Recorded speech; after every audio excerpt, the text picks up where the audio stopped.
Good morning, everyone. My name is John Skees, and I am the Director of Media for TAPS. Thank you for joining us today for this basketball preseason webinar. We are going to get started in just a couple of minutes, but first I've got some housekeeping items to address with you all. So first, this webinar is being recorded. You're going to receive an email with a link to that recording when it's finished. That should be later this afternoon. It'll be to the same email address that you used to register for today's webinar. We're also going to post this recording on our YouTube page. That's youtube.com/tapsbiz. So you can forward that link to whoever needs to see it. Second, if you have any questions as we go through today's presentation, please use the questions feature in the GoToWebinar interface. We're going to try to answer those as we go. But if we don't get to your question right away, there's a kind of a general Q&A at the end for us to play catch up. But if we don't get to your question today still, or if it's just too specific to answer appropriately in this venue, please send us an email after the webinar to info@taps.biz or call us at the office. Okay, I'm joined today by Brian Bunselmeyer, the TAPS Executive Director, Robert Huckabee, TAPS Associate Director and Director of Compliance, Steve Prudhomme, TAPS Associate Director. But before I hand it over to Brian, I've got a couple of questions for you all. You should see the first one now. Okay, I'm going to close this poll and hand it over to Brian. Thank you all for joining us here this morning. We appreciate your making time. If you're watching this later on a pre-recorded version, thank you again for paying attention to what's going on in the world of TAPS today. We're proud to get to the winter seasons. As we go to the winter seasons, we are still in a situation where COVID is present. We are losing football games and volleyball games today as we speak. We have cancellation reports. So as the basketball seasons begin, we hope that yours is easy and straightforward. However, we do know that COVID may raise its head and cause some interruptions as we go forward. We're going to try to give you a high overview of the TAPS basketball seasons as we see them. As we move forward, if there are questions, we encourage you again to use the questions tab in your interface. We will answer those questions as best possible. If it's too far in the weeds or too specific to your school or to your situation, email us. We'll set up a time or give us a call at the TAPS office. We'll be glad to walk through things, especially as you and your athletic director need them. So, John, if you'll move us on down to TAPS dates, let's kick it on down a little bit. And we're going to jump in. And Steve, tell us about the important TAPS dates this year. Yeah, the dates that we have set are on the website, on the calendar, and it's very important to understand in this year, those are the dates, but if something changes, information will come out, the repost will make, and the calendar will be updated. But as of this time, move down one, John, the important dates that we have. The only change that basketball is experiencing due to COVID is we are starting just a little bit later. So November 9th with the first scrimmage, get into the games and tournaments on the 12th of November.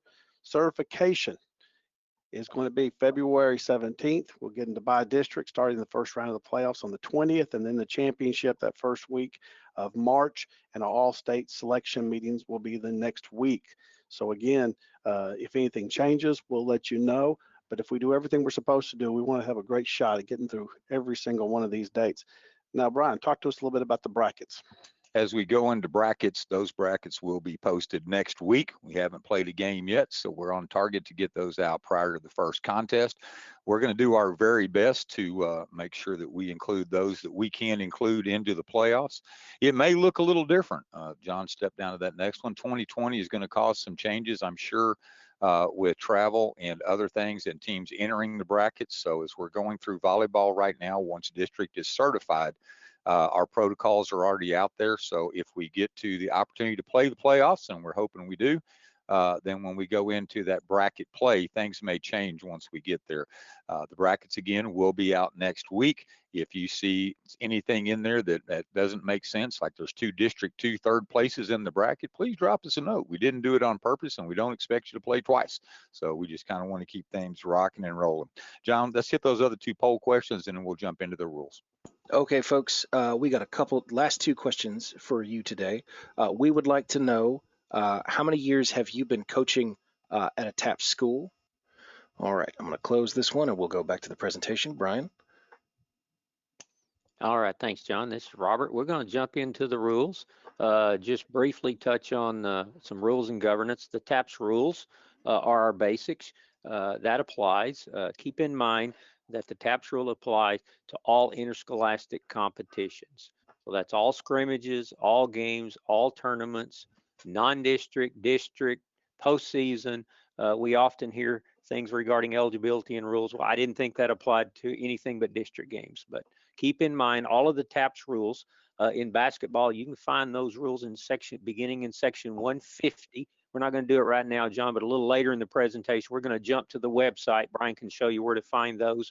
If you have questions about the TAPS rules relating to basketball, go to those bylaws, read them, understand them, starting there in section 150.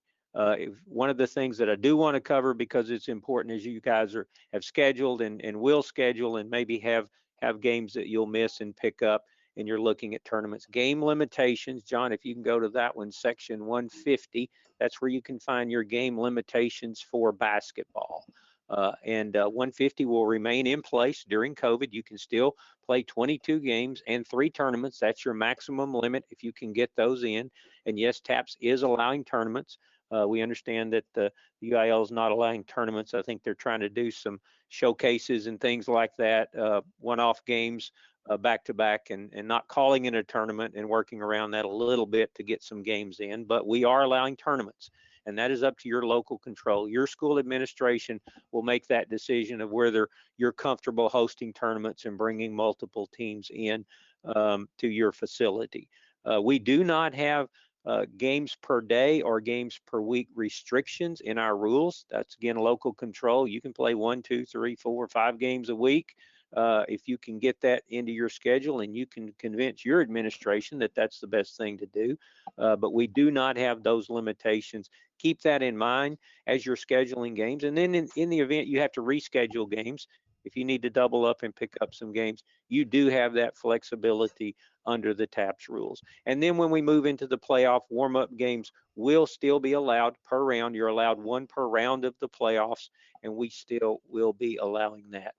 When you're also scheduling, John, if you'll jump to that next one, remember that there is a list in section 138 of eligible opponents. These are schools and teams that you can play, and then some that you cannot play.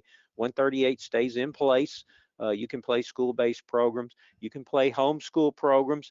If they meet those requirements that are listed in 138, you can go through those and read those. Basically, their eligibility requirements for their students need to be similar to TAPS, and you can read those.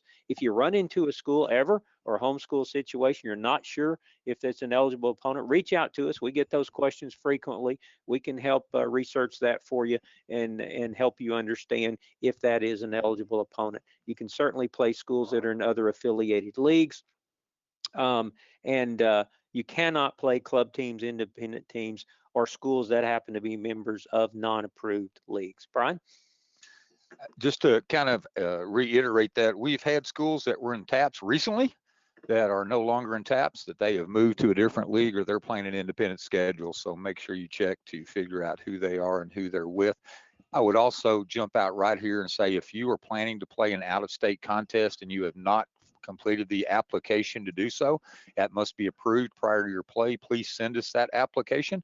And if you have completed that application and you've been approved, do me a favor, drop us an email at info@taps.biz. We just want to make sure that we're all clear on what happens if you go out of state, and you and your administration need to be very clear with COVID showing its head again. If you were to go out of state and play a contest and then or if they quarantine you there or quarantine back, however it works, we just need to make real sure how that goes and what that's going to look like out of state. We feel pretty comfortable with the UIL. We feel pretty comfortable with what we're doing, but we definitely need to make sure what the tournament protocols are going to be. So that's all I had on that. Steve, let's jump into the TAPS balls and other game information. Well, one other question we get, no, you cannot play college teams, even though hopefully you have that issue that you want to play a college team, but we've had that question. So again, check your opponents very carefully. Now, moving down to the TAPS official ball, it continues to be the Wilson Evolution. They got a new gold ball this year, but any Wilson Evolution will do, and this is required for all games that you host. Any game where you give the ball to the official to start, that is the game ball that you will be using for the year. If you get into an issue with another TAPS school and there's not that game ball, please remind them of the rule, and if that's still an issue, please let the TAPS office know. Moving down to game information. Why is it important to TAPS? Well, TAPS is in charge of the compliance and in charge of the eligibility of all its member schools, and we need to have that information. Also, schedules are very, very important, and there's places that you put them. And that, first of all, we start with rank 1. Please make sure you put your schedule in rank 1, and you need to make it public. So a lot of times people, that way the rest of the schools can see it. You'll show up in the standings, and we'll be able to do something. But please make sure you make it public in rank 1. The same for the scores after the game. Go in, put your score into rank 1, and make it public. Now, also score reporting is not only with rank 1, but score stream, and both are required this year. And score stream can be done live as the game is going on, and that's the ticker that you see going across our website. So make sure, again, score reporting is required. If it does not happen, we ask that you remind each other. District presidents need to be reminding them, and also the TAPS office. So again, when something's required, it needs to be taken very seriously, and it's very important, especially as we get towards playoff time and we're trying to get things certified and put the playoff bracket together. Now moving on to officials. After coaching for many, many years, some of the people I knew the longest were the officials. They changed less often than the other coaches. And so it's good to get to know your officials, and they're very valuable to us. We don't have a game without them, but we also need to know who they are and who is legal. So moving down the next slide, section 134. This is very important. TAPS allows TASO officials, any chapter that's officially TASO, any chapter that is officially THS BOA is approved wherever they are in the state. And then we started approving chapters on a one-on-one basis. So they would have to come through, make an application, we sanction the chapter, and we list them on the website. So if you go to the website under resources, you click on officials, you can follow down and start getting a list of the various chapters that are available in your area. Also, what's the difference between TASO, THS, BOA trained? Let's go through it this way. Do they need to be trained? Yes, that's required. It's not enough. Do they need to be a member and they have a patch and they show you their ID card? That's required. It's not enough. How about if they are trained member and assigned by one of TASO, THS, BOA, or approved chapter? That is enough. So it's very important that you understand. You got a few guys going, hey, I'm TASO trained. I got a card. I got THBOA. I can come call. No, it needs to go through the chapter assignment. That's very, very important. And you say, why is that important? Well, the chapter's in charge of doing the background checks. The chapter, there's insurance there. We are insured as we go through. And so again, you do not want to get in a situation like that. If you have problems finding a chapter, drop us an email, give us a call, and we can help work you through with it. Also, we work with the leadership of these different chapters and organizations. So if something does come up, you have the oversight of your league and also the officials' governance. Moving on down, John, site-based officials.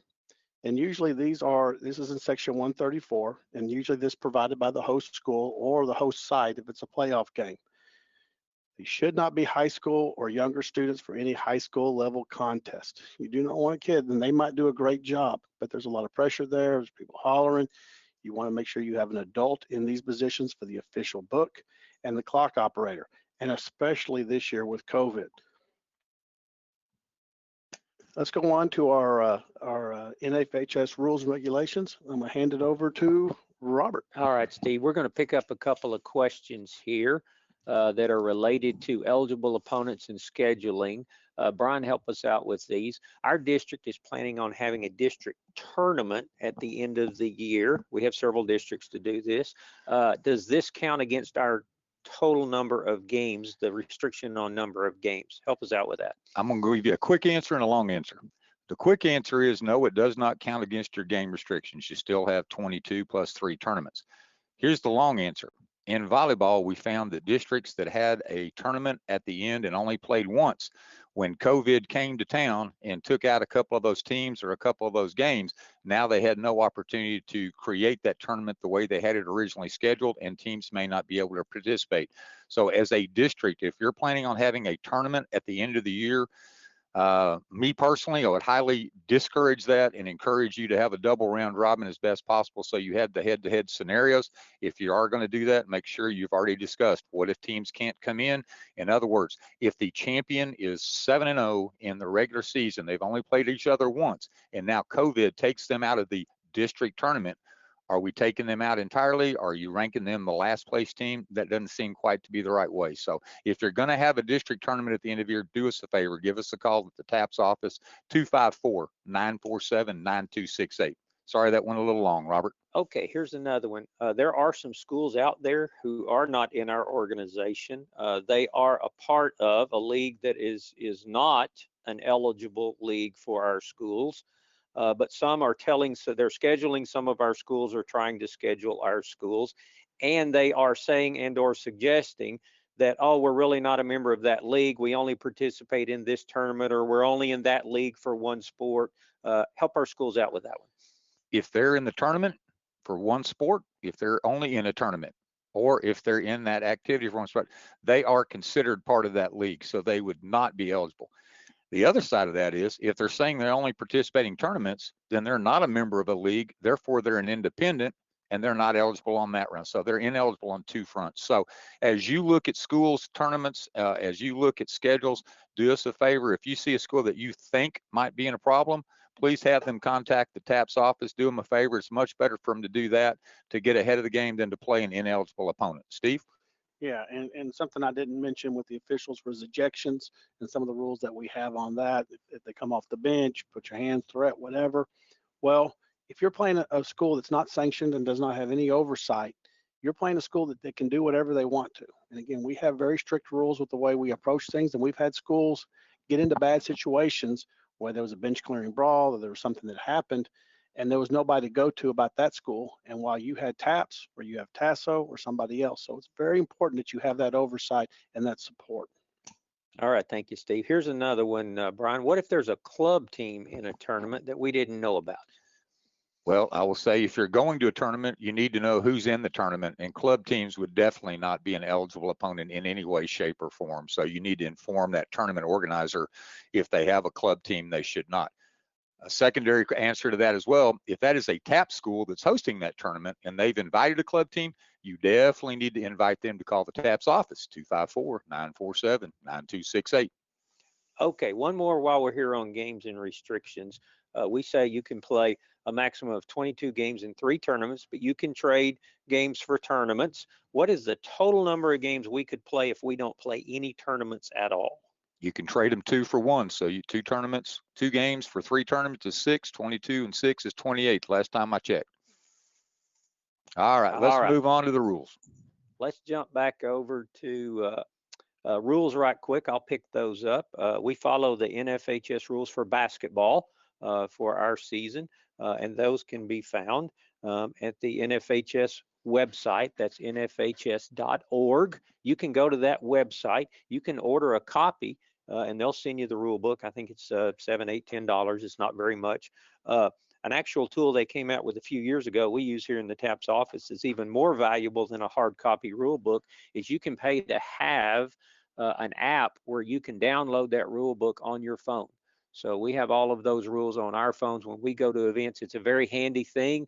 You don't have to remember to take it with you. You can always obviously throw it in your book or your bag and have it there.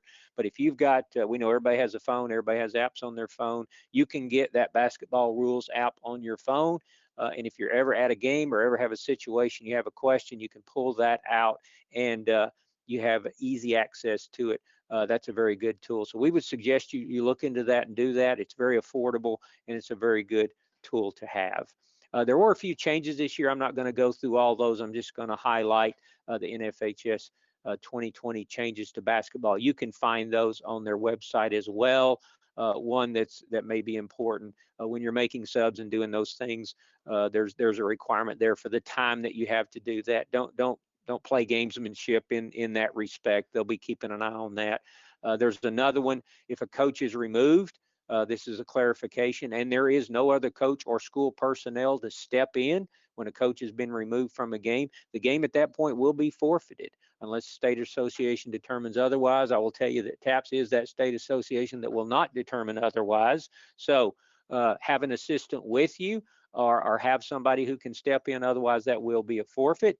Don't have dad come out of the stands. He's probably not done all the eligibility requirements he needs to have done in rank 1 and would not be certified to step in that role. So keep that one in mind. That was a clarification. And then the last one we'll mention here, because this comes up every year. Officials are not required to give you a warning before they issue a technical.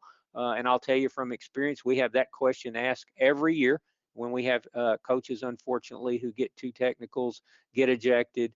You can get 2 technicals back to back about a half a second apart. That happens.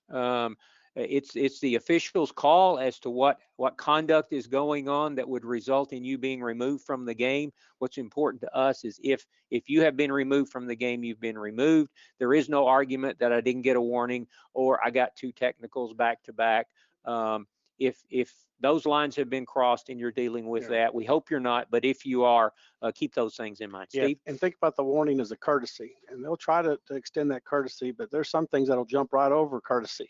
So be careful about that. But again, officials will give you a warning when they can.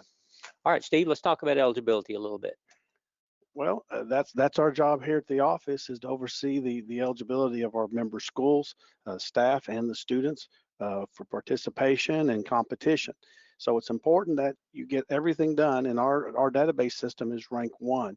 So you should be all into rank 1 before you start any sort of competition. And the moment that you hire somebody, we need to get on it. Moving on down to coach and staff.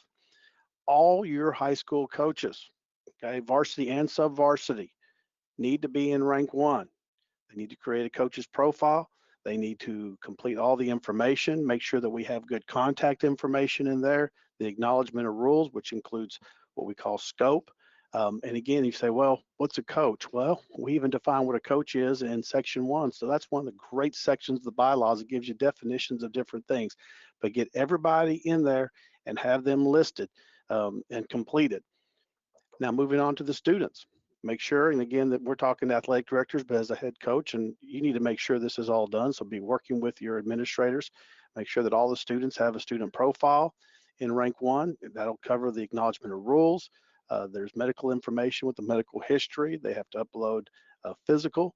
All this has to be done, and any school-based forms you can also add to that. Many of our schools do, and if they do everything they're supposed to do, they turn green, and green is wonderful. Red means you need to go back and find if there's something you did not do, something that TAPS needs, or maybe something that your own school still needs. So make sure the green and the red really covers us all. And if you're new to the school, there's a transfer process that needs to be followed, and Robert's going to talk a little bit about that. All right, Brian's going to jump in here right quick. Just want to make a clarification. We've been saying it since basically back in July, but we're changing seasons here. TAPS is still requiring student physicals. All students have to fill out the medical history form, but students need a current physical as soon as they can get them. So the only exception would be if that student is going to a pediatrician or doctor and they cannot get in because the doctor's not doing that right now and they can't get it, then the existing physical can remain until such time.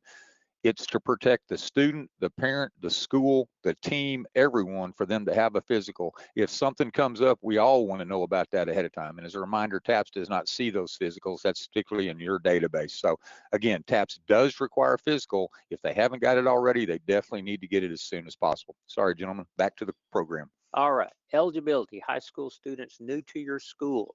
If you have students new to your school transferring in, we have about 1,200 transfers a year within the TAPS organization. This year's no different.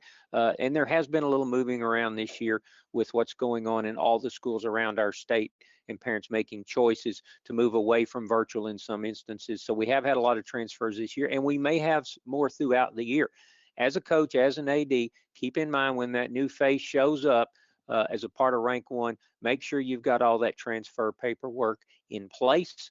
We do have our transfer deadlines. Those are on the TAPS calendar. We passed the winter transfer deadline last week or earlier this week on Tuesday. So anybody coming in now will have missed that winter transfer deadline.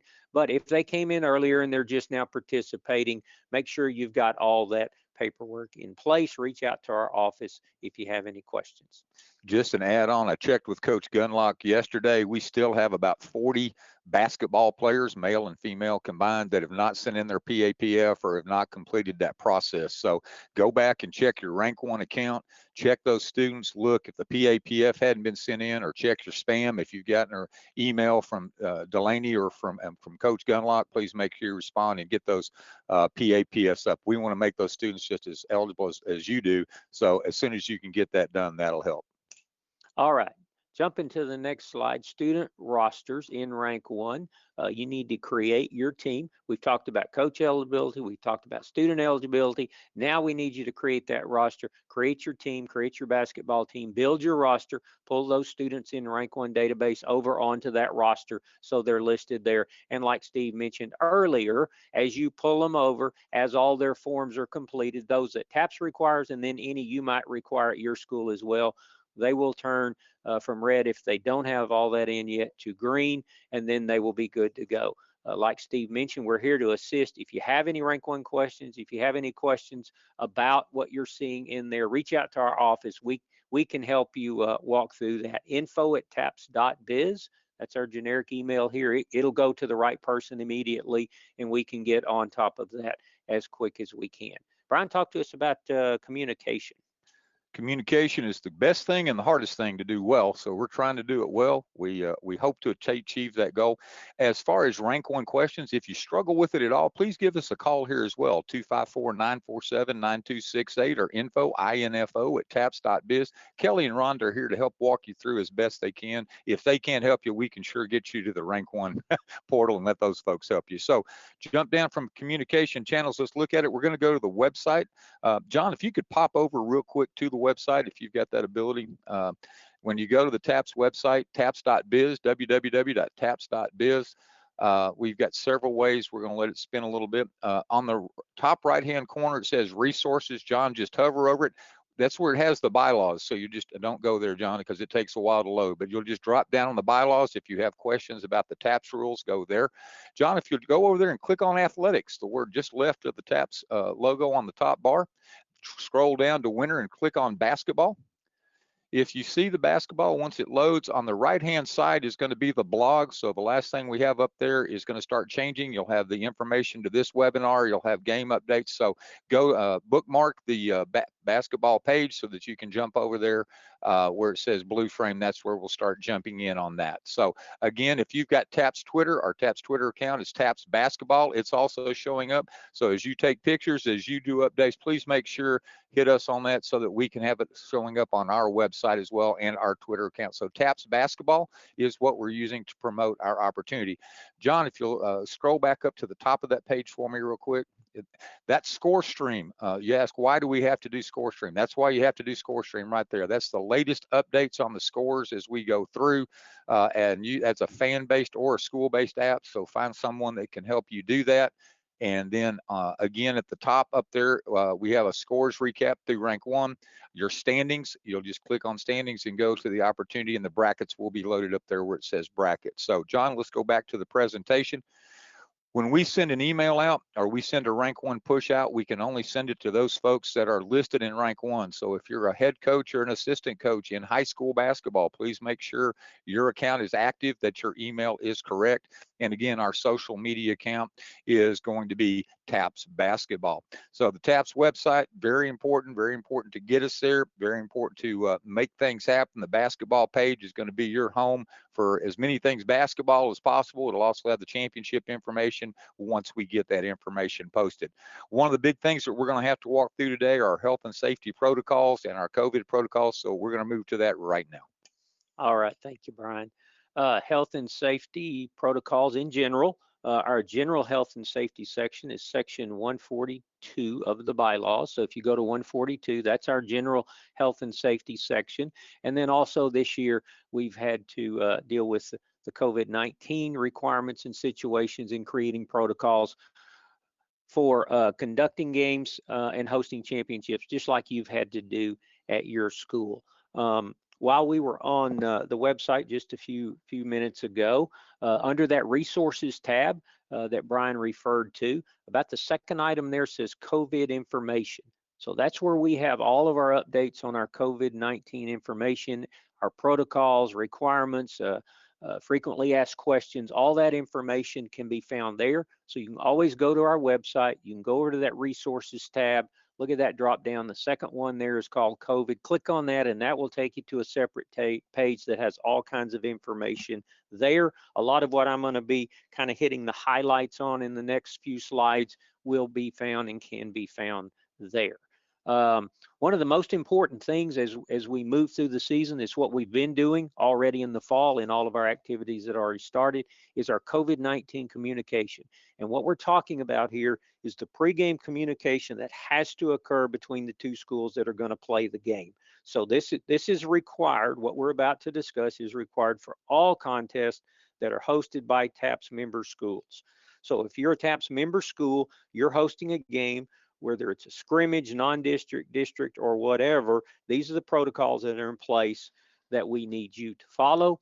As we jump to those, we know that that will apply to scrimmages, to games, and to tournaments. What is that pregame communication? Well, this is for all varsity and sub-varsity contests. Both teams involved, obviously we'll have a visiting team and a home team, but both teams involved will be affirming before the contest that all participants are symptom-free. They'll be affirming that they're in compliance with all the COVID contact guidelines as well. And this includes anyone associated with the team.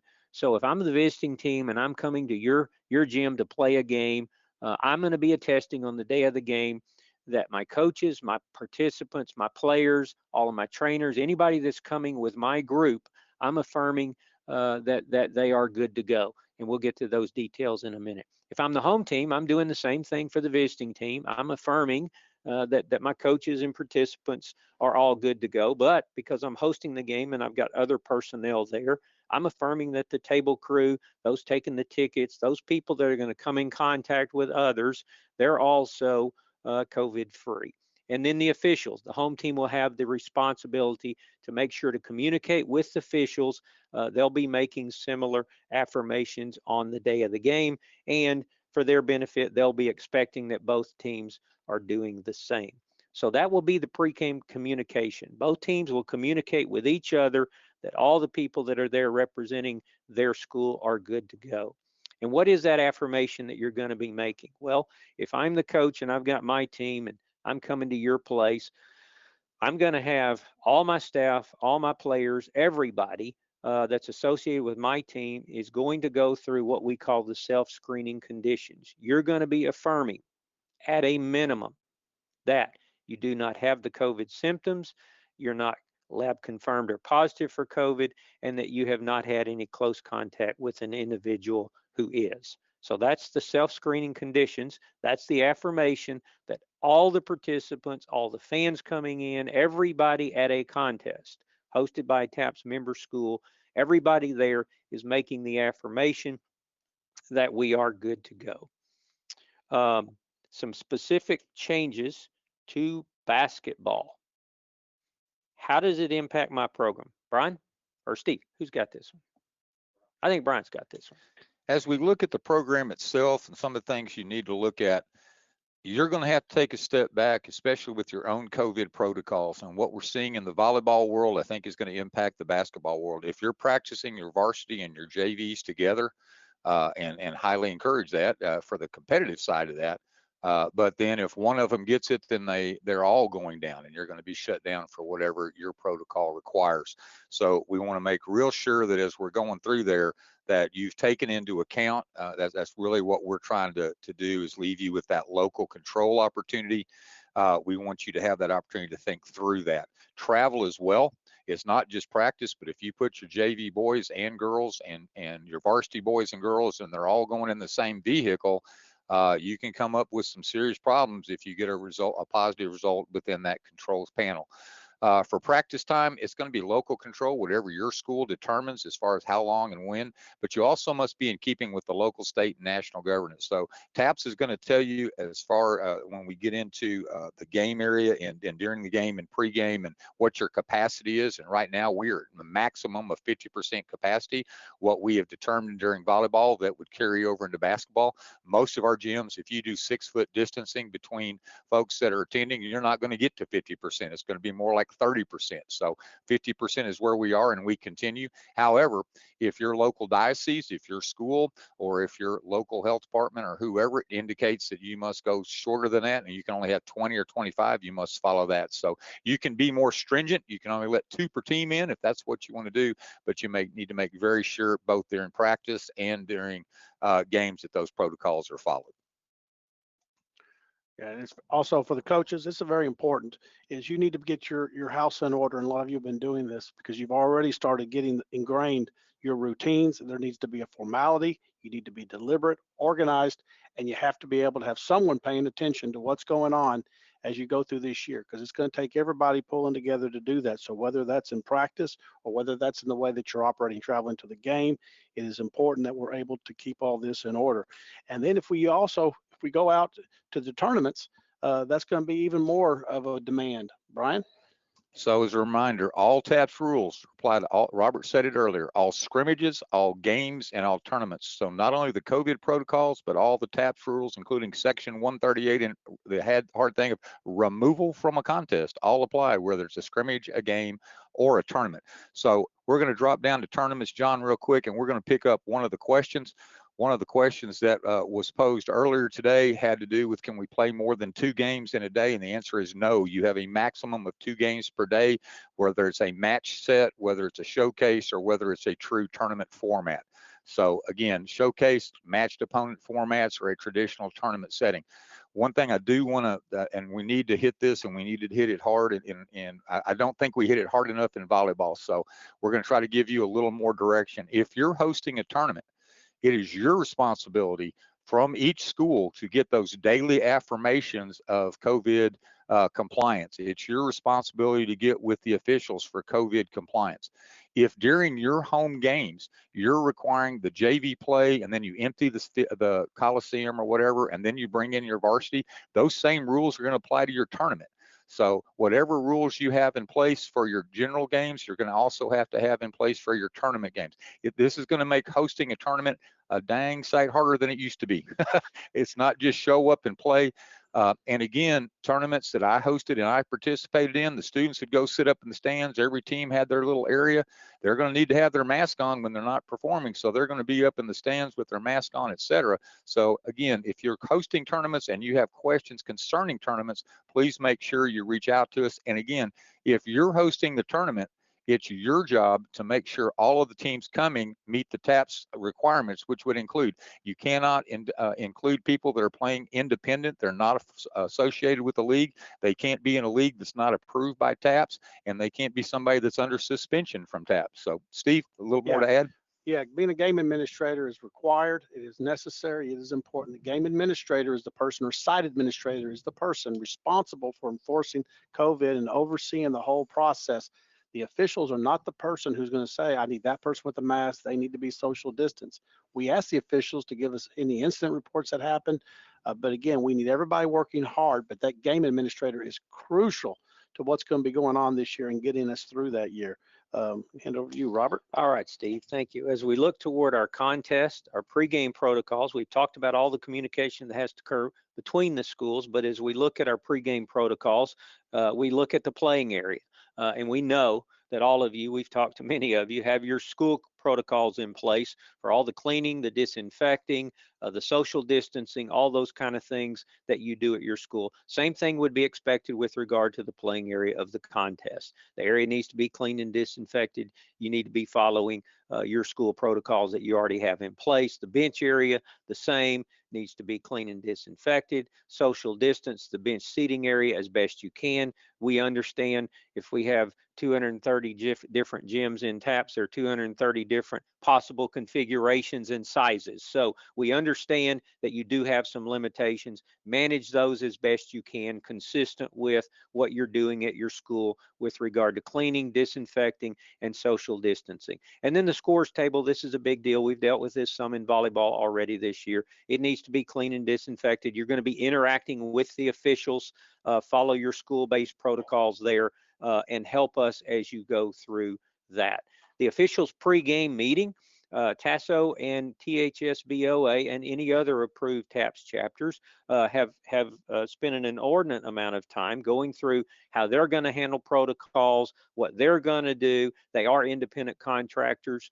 They do have their things in place that help them with their comfort level in officiating our games. So work with them with that. But one thing that has been consistent that we've seen that's worked well so far is when we have the pregame meeting with the coaches or the captains, let's limit that to one coach or one player. That's worked really well. And then we'll obviously also honor social distancing. And that's easy to do when we're having those pregame meetings or those pregame conferences. Player introductions and pregame ceremonies. This is a big part of a lot of our events and activities throughout the year. It's got to be a little different this year. When we do our introductions, the players certainly can be announced and they can go stand there on their side of the court. But no handshakes, no fist bump with the opposing coach or the official. We're going to stay away from that this year. Just do your introductions, stay on your side of the court, and then that'll be handled best. Player huddles are obviously discouraged. We understand you have to play the game. You've got to call your timeouts and do your things. But let's be aware of how these things appear in the fact that we're doing the best we can to maintain as much social distancing as possible when we're not actually playing the game. Prayer and national anthem, certainly that's a big part of a lot of our activities. We've encouraged people to not have live singing of the national anthem. If that is something that you can do, that's certainly helpful. It's just one less variable that's out there that helps us as we move through that. Personal protective equipment, face mask. We've dealt with this a lot this year on both ends of the spectrum, and it seems to have been something that's been a little bit of a controversy. Brian, why don't you help us walk through what is and is not required as we go through PPE? I'm going to look at it from a very simple standpoint, and it's probably not as simple as I look at it. So on the slide, if you're sitting on the bench, your assistant coaches, your manager, your scorebook, and your athletic trainers, your players that are not participating, they're sitting on the bench, and your table crew, face coverings are required. That's not an if, that's not a maybe, they are required. Your head coach, we highly recommend it. However, local school control, you can say to your head coach while they're standing up or whatever, they don't have to have their mask on. Again, you need to follow your own rules. If you're requiring a teacher in a classroom that's separated by some distance from their student to wear a mask, I don't know why you wouldn't require your head coach in the middle of a huddle to wear a mask, but that's your local control.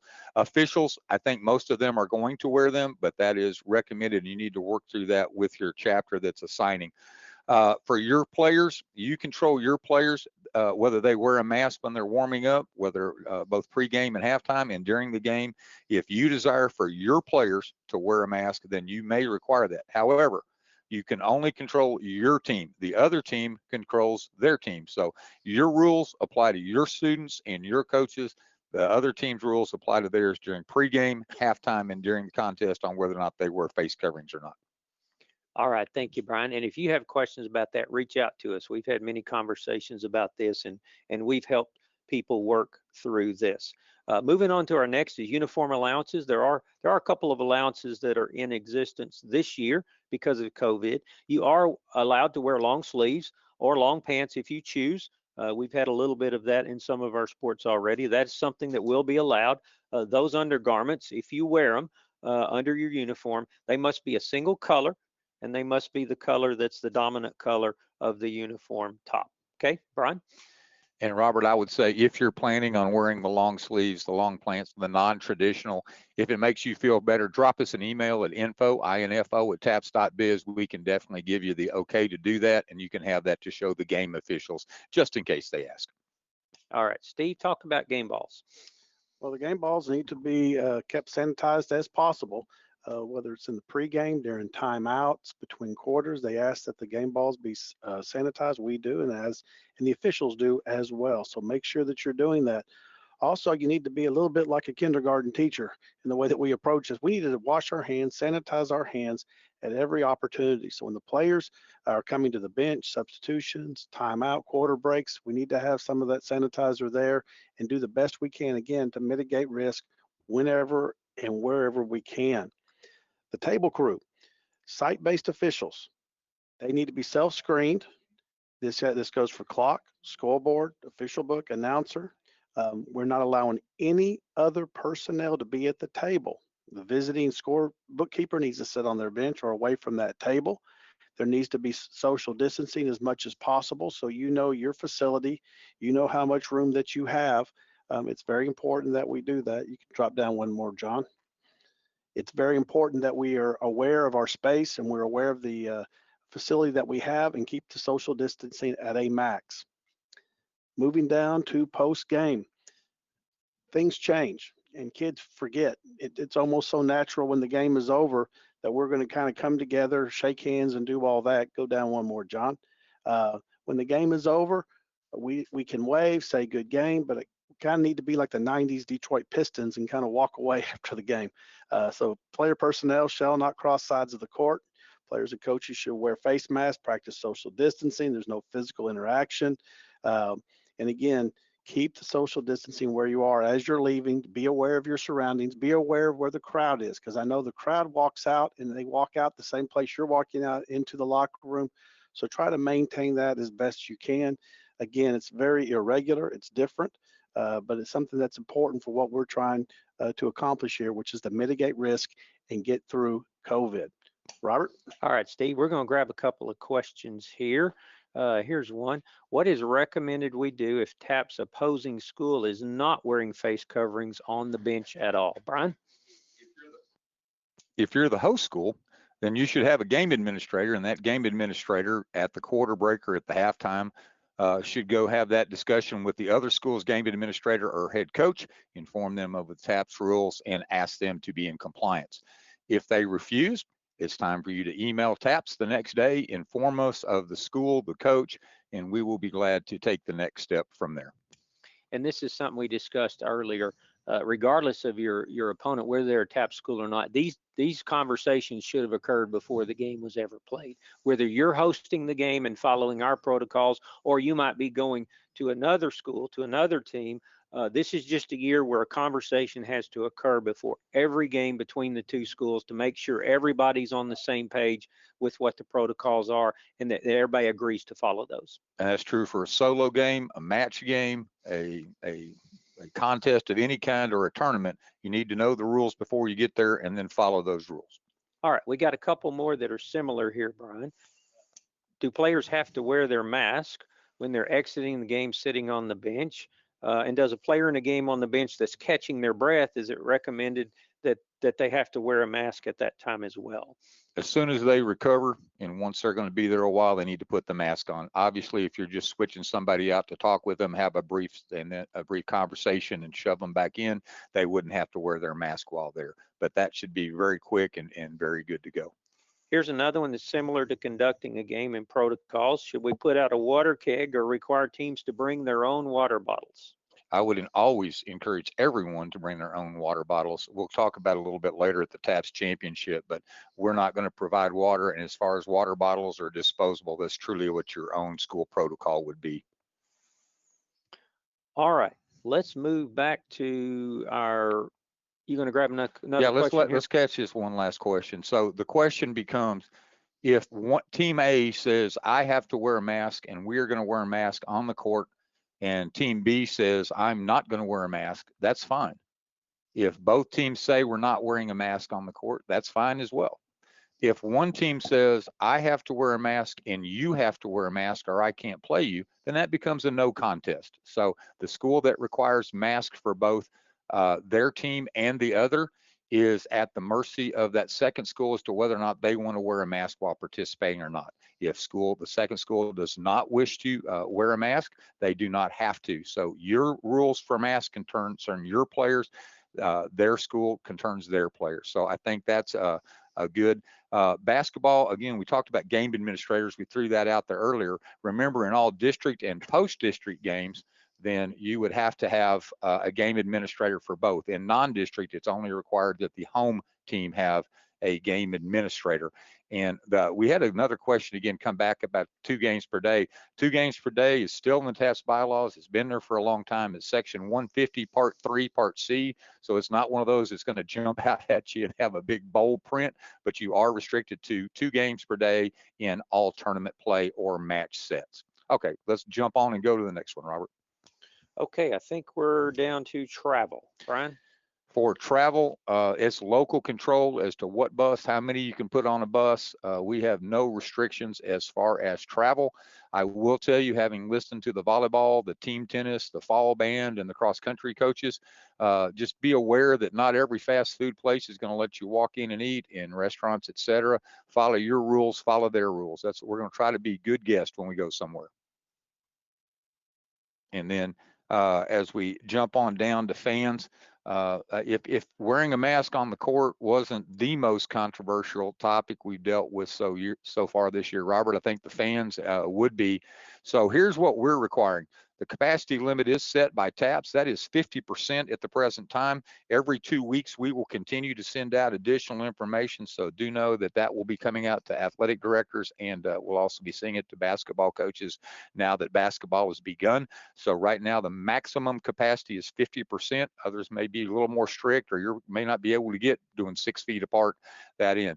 Fans must wear mask coverings when entering or leaving the playing arena, when not socially distanced at least 6 feet between other fans or fan groups. Obviously, a family sitting together within that pod or that cohort group could sit, but they need 6 feet between them and everyone else. Face coverings should be worn when they're moving in and around the crowd, going in or out on the walkways, and in common areas such as restrooms or concession areas. That is true whether or not your county or city requires it or not. The TAPS rule, and as a TAPS member school and a TAPS member school program, these are the fan requirements for the basketball contest which you host. So if you're the host, make sure you're within your maximums. How you arrange that is up to you and your opponents. Whether you're doing 2 per person, 4 per person, whether you're emptying the fans in between, but they do have to wear their face coverings as shown here. And of course, you will be getting a recording of this later on today or tomorrow, so you'll have that additional information. I'm going to go ahead and talk about auxiliary groups. John, if you'll walk down in football, the auxiliary groups, drop down one more slide. The auxiliary groups probably came into play more than the volleyball, but that would include your band, your drum line, your cheerleaders, your dance team. If you have a spirit group other than those, you need to discuss before the game in each facility what is and what is not allowed. Are you going to allow the cheerleaders to be on the floor, the dance team, spirit groups on the floor? Are you going to keep them in the stands? How are you going to social distance them? The drum line and band performances that's in the National Federation rules and the TAPS rules as to when they can play.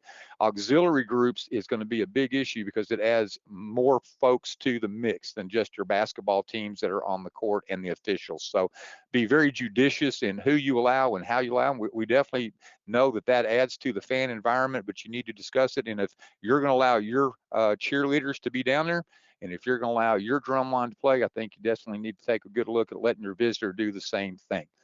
If you're allowing fans from the home team to be there, then you need to allow fans for the visiting team to be there. So it's kind of a I do for me, but I also do as to you as I want done to me kind of rule. Another crucial group is the district executive committee. So as a district, get together, go over these rules, talk about your facilities, talk about how you're going to handle auxiliary groups and fans and all those things. So again, that group is very important as we step through here. All right. Jumping to the playoffs, we certainly hope everybody can start playing games, continue through the season, get us to the playoffs. We've dealt with more than we wanted to this year already, but we'll continue to fight forward. We'll continue as your organization to provide as much opportunity as we can. As we move into the playoffs in basketball, the higher seed will be the home team in both the by-district and the area games. So that's in our Section 141 playoff format, and that will remain the same. As we move to neutral sites, whether that's in the first or second round because you're equal seeds, or as we move to the regional round, neutral sites is something you need to start thinking about. This is a year where a lot of schools are not hosting games. They're not allowing organizations like TAPS or one-off games to come in and use their facilities. We certainly understand that, but think about that as you're going through your season, as you're looking at potential playoff sites, kind of get a feel for where you might need to be playing. If you're in this area and you're going to play way out in West Texas and you're all going to meet in Abilene or Wichita Falls or something like that, wouldn't hurt to have some of those contacts in place and kind of find out what schools in that area might be willing to host some neutral site games, because those are some issues we've never had to deal with that you might want to be planning for. And we urge you also, if you have a facility that you can rent, please work with each other. Let people know, hey, you can use my facility. Also, reach out to other folks. And if everybody will work together, hopefully we'll be able to get sites secured as we move through the playoffs. And as you, what we have on the screen here, as you look at neutral sites, keep these things in mind. You'll obviously be required to follow the TAPS minimum protocols for the contest, and you will have to consider what protocols might be in place for the host facility. If you're using a public school facility and they have their own protocols, you'll need to follow those as well. And that might be might become a part of whether you can go to that facility or not. If they're not allowing any, they'll be glad to host your game, but they're not willing to allow any fans at all. The two schools may say that's not acceptable to us. We certainly would understand that. Then you would need to be looking for another facility. So we will be asking you to honor that as we go through that. And those people that are hosting that would be expected to have same protocols, same affirmations, all those kind of things in place. Locker room availability is going to be sketchy, if at all, this year. I think we've all come to understand that. And so those kind of things would still be in place for those neutral site games, but just keep in mind there may be some additional variables there that you'll be dealing with.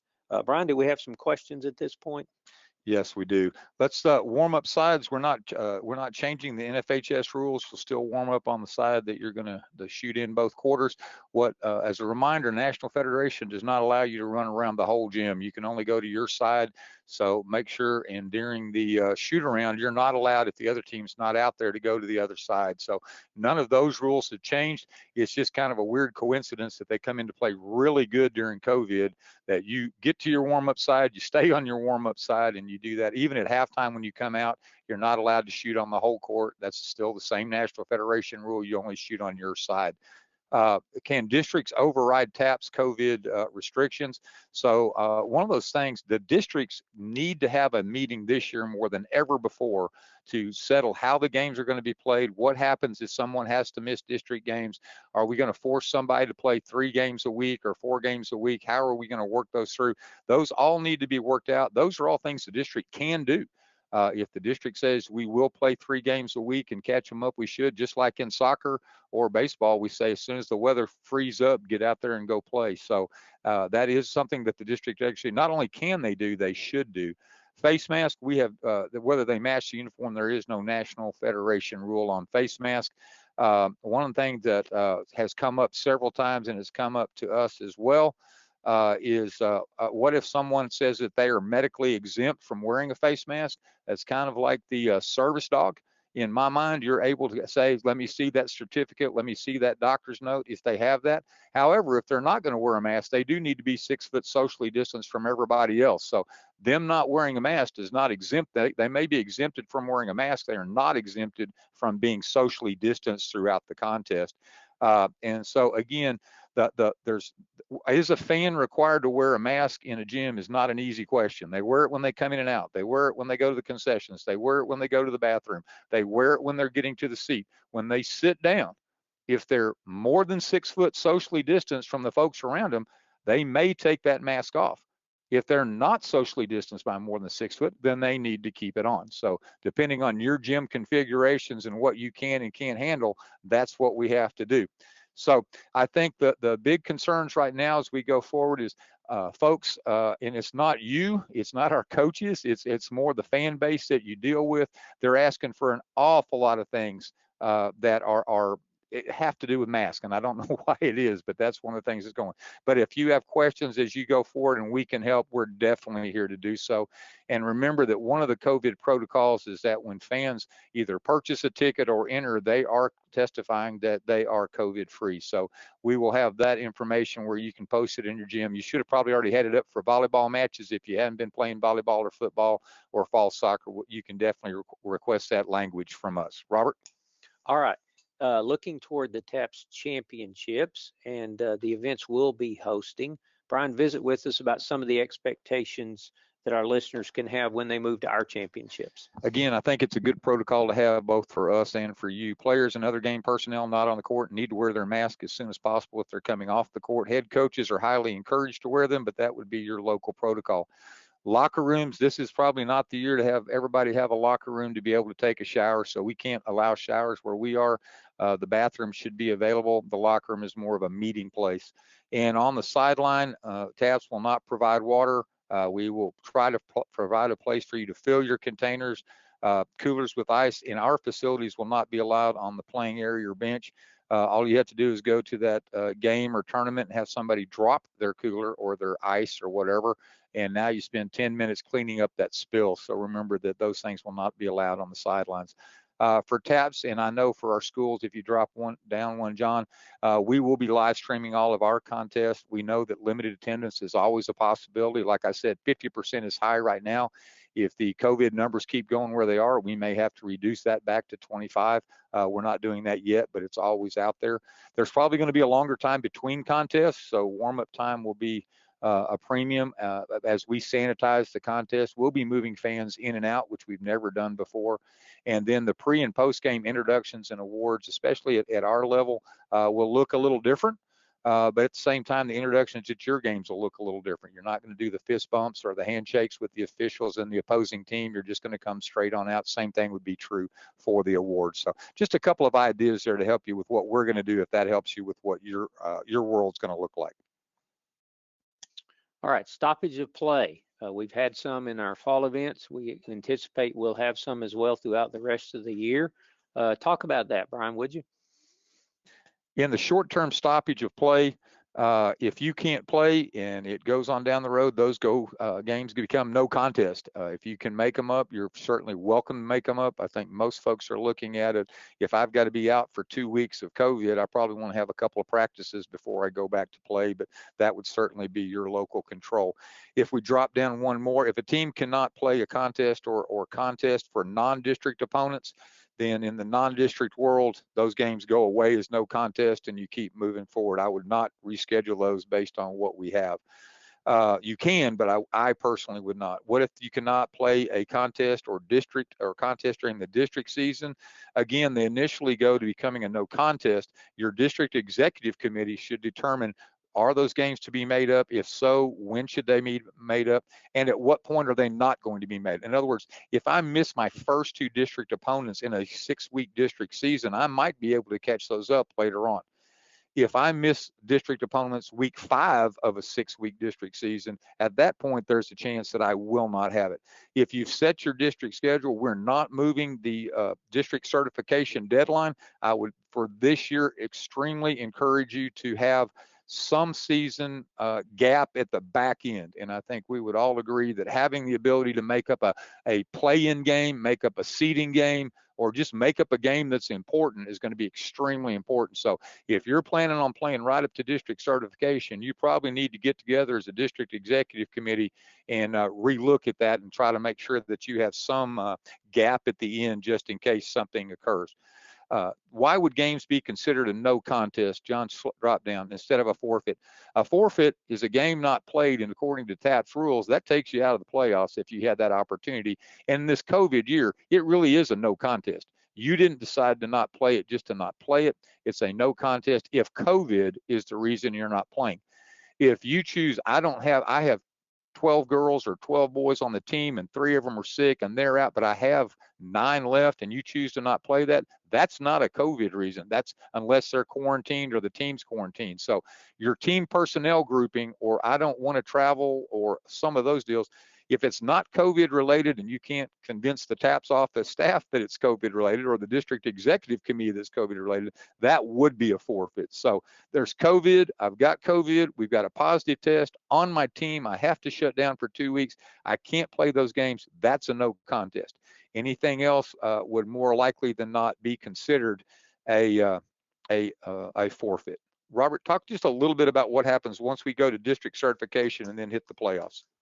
Well, certainly throughout the season, any game not played due to COVID, we've determined from the beginning is a no contest. That's how we've done throughout all our fall sports. We obviously have rolled to the end of volleyball. They're moving into playoffs now, and football will be coming up shortly. Same for fall soccer. We're in the middle of playoffs there.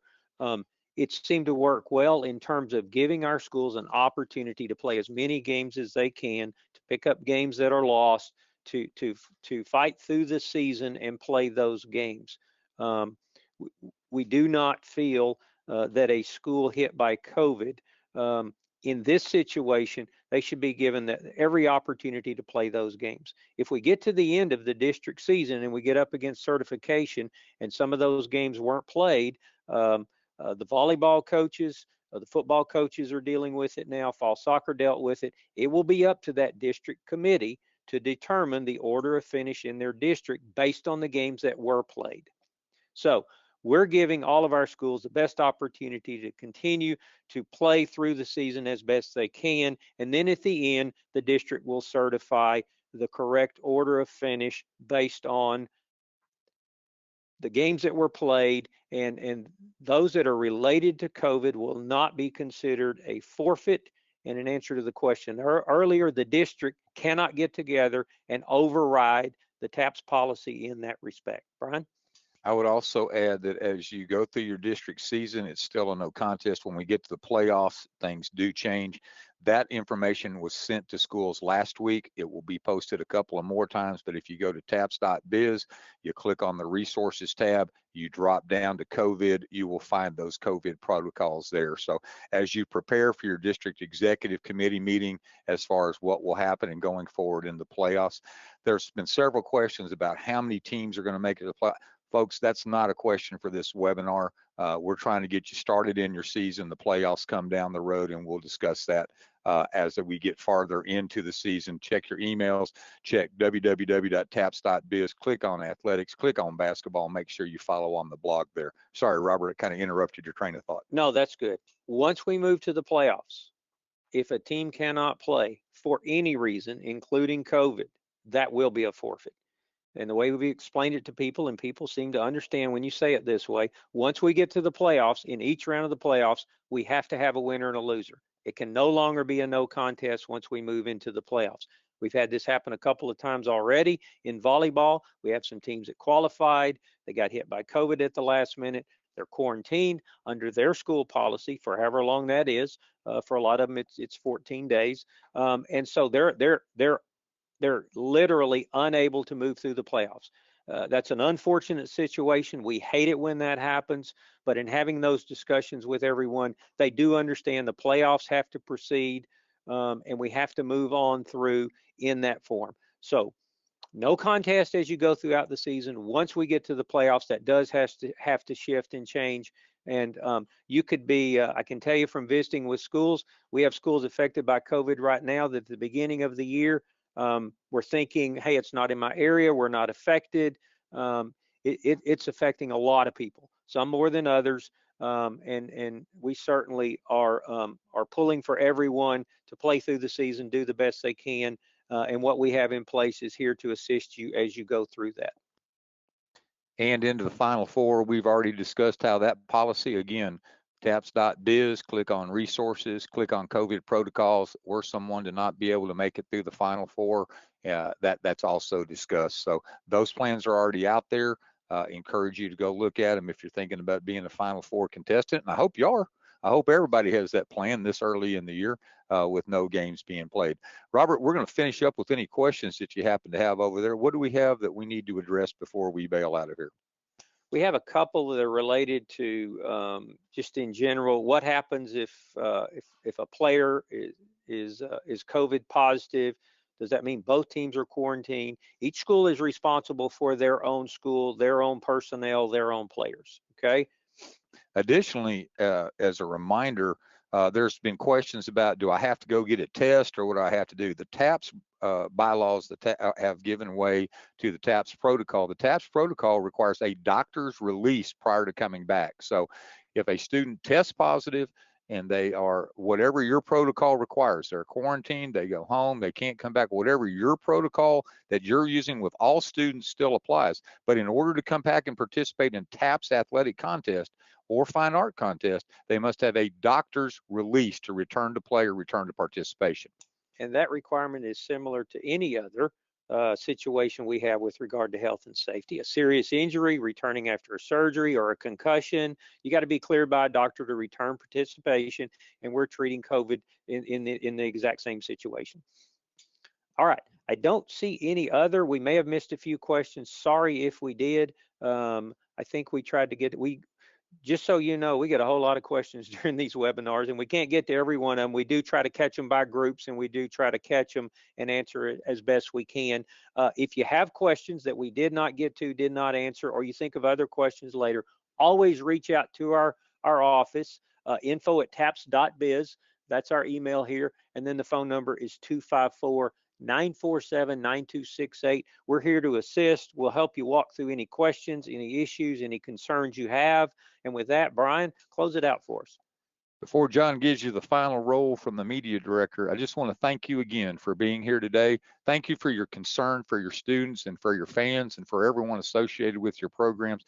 We're so looking forward to the winter seasons getting started, and you're a huge part of making that happen.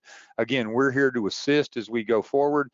We'll see what changes come. We're hitting the flu season. We have this override with COVID. Not sure what's next. Don't have that crystal ball to tell us how it will play out. But as we go forward, we will do the best we can. I will say there's one calendar situation that I did want to bring up in closing. As a reminder, we require each school to take a 3-day break during the Christmas break or during that winter break holiday season. We don't care which 3 days they are. They simply must be consecutive days. Can you play on Christmas Day? If your school allows it, yes, you may. Can you travel on Christmas Day? If your school allows it, yes, you may. So all we require, that's the question that we're going to get between now and Christmas and that winter break, quite a bit. So again, if you have questions about virtual versus in-person learning or whatever that needs questions that are a little more specific to your school, reach out to us, info@taps.biz, or the phone number 254-947-9268. Thank you all. We look forward to seeing you in the Final Four and seeing you as the year progresses. John, finish this out with your roll call. Thank you, Brian. Thank you, Robert. Thank you, Steve. And thank you all, folks, for being here today. One more reminder, this webinar has been recorded. That recording is going to be available later this afternoon. You're going to receive an email to the same address that you used to register for today's webinar. That's also going to be posted on our YouTube page. That's youtube.com/tapsbiz. But if you can't find it, please send us an email, info@taps.biz. It takes us a little bit to get the recording processed and online, so have a little patience with us, but it should be there later this afternoon. Thank you, folks, and have a good day.